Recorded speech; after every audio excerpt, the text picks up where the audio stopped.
Ladies and gentlemen, welcome to the video, and this is a second video in my series about this here quadcopter, the ImpulseRC Apex Deadcat Evo frame. So it's a brand new frame, 2023 brand new frame, and it's also the Mr. Steel version, slightly lighter probably. I don't have the regular version. Oh well, in the second video we're gonna have a look at the stack I'll be using for this build, and that stack is this over here from Mamba, or Diatone, as you probably know. I actually don't know why they use a different name for their electronics. Diatone. Everybody knows it's Diatone. Oh well, doesn't really matter. I've got me a flight controller, and this is the H743 version 2. And I wanted to have a look at this flight controller. I didn't really need as luxurious a flight controller as this for this build, but I wanted to have a look and maybe if I want to use this flight controller in a different build. In a minute you'll see why this is more special or more luxurious than your average flight controller. And I've got me also from Diatone Mamba an F55 128K Blheli32 4-in-1 ESC. They do sell a heavier, more powerful, if you will, F55, so 10 amps more. I definitely don't need it in this build.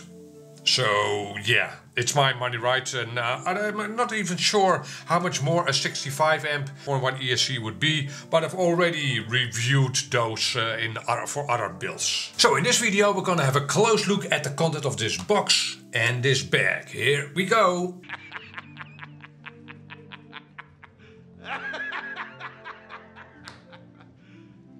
Serious?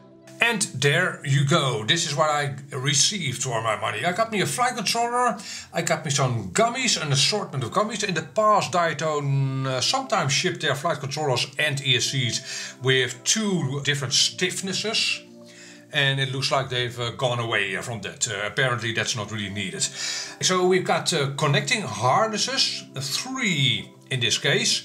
And that's partly because this flight controller can accommodate 2 ESCs or 8 motors. So we've got one pre-assembled wire harness and 2 well, actually, no, that's not correct. This one, this left one is for DJI setups. As you can see, it's got a 3rd connector over here for DJI or other digital setups. And that's what this cable is for. So you've got one pre-assembled wire harness for a 4-in-1 ESC, and then one pre-assembled with a spare connector or a different connector. And again the cabling for the DJI setup. And paperwork. Clear instructions. Very, very nice. And on paper, and you can also find these this documentation on their website. But maybe in the future you want to work on your quadcopter once this flight controller isn't on sale anymore, isn't on their website anymore. Hence the documentation might be gone, so it's nice to have it on paper as well. And over here on your right we have the 4-in-1 ESC with a heat shield, a heat dissipator. This metal piece over here, it's not really intended as an RF shielding, even though this is the top of the 4-in-1 ESC, so this shielding will go in between the 4-in-1 ESC and your flight controller. It is directly glued onto the fence. So it's definitely a heat dissipator. You've got some stickers. You've got another pre-assembled cable for the connector connection between your 4-in-1 ESC and your flight controller, and one non-assembled with a separate plug. And we got gummies and filler rings. Okay, we've got decals, very, very nice. We've got an XC60. And we got a capacitor, which is bigger than your average. Okay, this is a 35 volt, 1000 microfarad. So that's better than usual. So that's nice. I like to see that. And again, we've got documentation for the 4-in-1 ESC. Yeah, they're not really all that important as with the flight controller, obviously, but it's nice to see. Yeah, so let's have a close look at both the flight controller and that 4-in-1 ESC. So there you go, one 4-in-1 ESC up close and personal, and our H743 version 2 flight controller. So yeah, the 4-in-1 ESC, it is a 128K, so a fast cycling 4-in-1 ESC. It has a continuous power delivery capability, if you will, of 55 amp, and it's a Blheli32 target 4-in-1 ESC. And other than that, yeah, if you are new to Diatone or Mamba products, you'll notice that all solder pads on these components are nice and big. Diatone likes making the solder work on their components as easy as possible. And I can understand, as most of the warranty claims they receive are probably from, well, soldering mistakes. Yeah, I don't have any data on that whatsoever, but I can imagine. And you can probably as well if you've seen pictures of solder jobs by, beginners. Nothing wrong with that, everybody has to start somewhere, but that's why Diatone Mamba tries to make all these solder pads as big as possible, so the soldering is as easy as possible. That has one downside, however, and that is that there's less room for labeling. So, well, labels as to what each solder pad is. So you will need the documentation to see what's what on this flight controller. Yeah, that's the downside, right? But again, that leaves the solder pads nice and big. Okay, other than that, we've got a Wi-Fi antenna over here, so you can hook up your phone to this flight controller in the field and change settings. That's nice. We've got a USB-C connector. By now that's nothing special anymore, but well, it's good to point out. On the other side of our flight controller, again, we have 3 connectors, and these top ones over here are for 2 4-in-1 ESCs. Again, for an octocopter, sorry. Right? So a cinematic quadcopter, and this one over here runs to a digital setup. In most cases, a DJI digital setup. Anything else that's special on this flight controller? Yeah, there are 2 accelerometers on this flight controller. So you could see that as a backup, probably, or maybe a finer filtering. I'm not sure. There's also a barometer. There's 120 megabytes of flash memory on this flight controller for your black box logging. There are 8 usable UARTs amongst these solder pads, and there are solder pads at the bottom, a couple at least as well. So that's all very luxurious, and we've got this fast processor.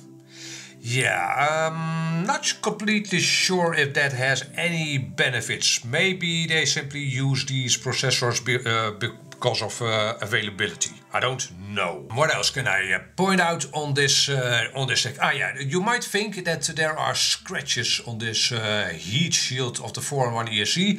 They're not. That's the logo embossed into this shield. Yeah, and what's on the other side of the 4-in-1 ESC? Okay, some labeling, which you do want to remove. Your 4-in-1 ESC will get warm, toasty, so you don't want to have that catch fire, right? So remove those labels. This one is fine. You can leave that on.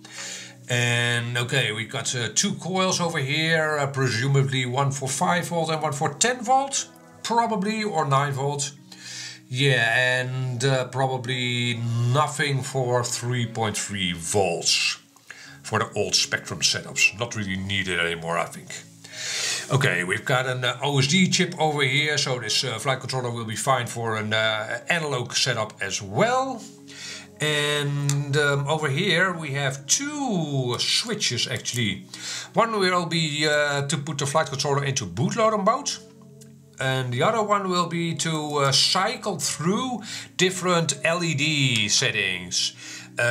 Ordinarily you'd set up your LED settings in Betaflight, but if you don't want to do that, or maybe you want to change things Not completely sure. But yeah, with this button you can cycle through LED settings without going into beta flight. That might be beneficial, even though I've never felt the need to use it, to be completely honest. Yeah, okay, so, oh yeah, this is a 30.5 by 30.5 set. I could have maybe gone with a 20 by 20 set, but again, I wanted to check out this flight controller, what it looks like and what it feels like, if it's any different. And I do have plans for an Octa build, so I wanted to again check out this flight controller because of that as well. Alright, let's actually put this stack into the frame and see how high it would be. Alright, we got ourselves a full house, as you can see. Yeah, so this frame, the Apex frame, doesn't have a whole lot of vertical space, but it's kinda perfect. I can depress the gummies a little bit, and then I have room on my stack screws for the final nuts. Will work out great. And if I would have had to have more room, I now have self-locking nuts underneath my stack, right? So those take up more room than really needed. But this will work out fine. I got a little bit of, well, actually a lot of room underneath the stack for maybe my DJI cabling. So that's nice. Yeah, this looks excellent. Excellent. And yeah, I could have gone with a 20 by 20 stack. Again, even with this frame, it has 20 by 20 mounts. But yeah, again, I wanted to have a look at this this flight controller with its octocopter capabilities, and it's quite luxurious, more luxurious than a 20 by 20 flight controller would be. And the entire stack hardly sticks out beyond the stack screws, the stack bolts, if you will. Even in this view, right? So it is for a 30.5 by 30.5 stack quite compact. So that's very nice. And you might have noticed that I've got it mounted front to back. So the power leads are over here. I do that because I want to have the capacitor over here. There's lots of room behind your FPV camera, right? And over here there's less room because the DJI VTX will sit there. It's quite a large capacitor, so you'd have to mount it sideways or something. So again, I'll be mounting my stack front to back and have lots of room for my capacitor over here, in case you were wondering. Alrighty guys, that was a quick look at this stack from Diatone / Mamba with its H743 version 2 flight controller and the F55 128K ESC. Now in case you thought, well, where's the flying bit, Dutch RC? Well, I'll have a flying bit in my next video, which will be about these RCinpower motors.